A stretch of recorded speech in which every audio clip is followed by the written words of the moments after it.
to an entire world watching and picking her apart 24/7. Day in and day out, it was, you should have done this, you should have done that, you suck, you're disgusting, we're going to plaster your name everywhere, then slash it to shreds. She was fighting with the fans and the haters every day in her head. She wanted nothing more than for it to stop, and the only person who could do that was her partner, Pichan. However, not even a romantic presence could get through to her heart. The anxiousness that plagued her hung around her like a thick fog. But what would happen if the only person in the world she could trust, her swelling ego, was tossed her aside? What if she were the one to tie her first instead? Or what if it happened to both of them at the same time? As much as we wanted to believe otherwise, love was not infallible. They were incompatible in many ways. Ami had managed to become KAngel, an internet sensation with the world wrapped around her little finger. But Pichan was just an average person off the street. If Ami left first, then she would take everything with her. However, on the other hand, Pichan could become the single weapon that could kill the KAngel mythos and expose her for everything she was. The doubts would start to rise. Was this person the right one to share everything with? Am I doing the right thing by trusting someone else and revealing my past roots and my childhood home to them? But love is a fragile thing. The moment you start to question it is when it all begins to fall apart. Trust is the single component keeping lust, thoughts of using your partner, and all those other vague things in check when in love, and you can't buy it back once you start losing it either. Now that the irreversible had happened, it wasn't hard to imagine where these two were headed.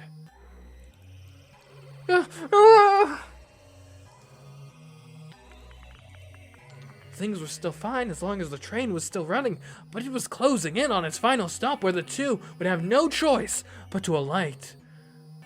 They'd have to face each other, whether they liked it or not, and confront their own hearts.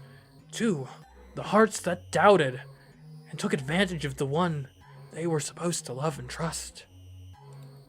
The guilt, the self-awareness, it was all getting bigger and bigger. The train carrying Ami was starting to slow. In 10, 20 seconds, it would reach its goal.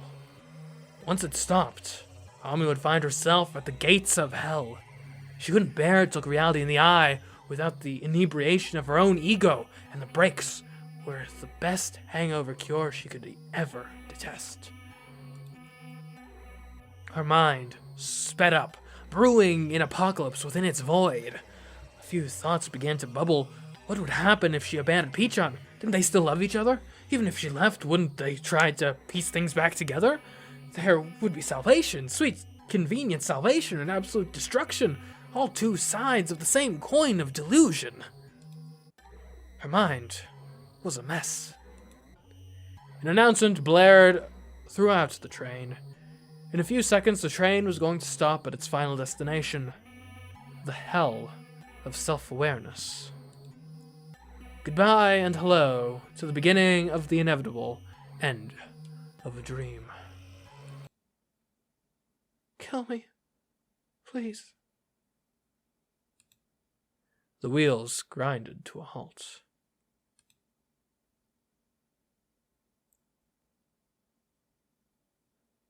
Okay.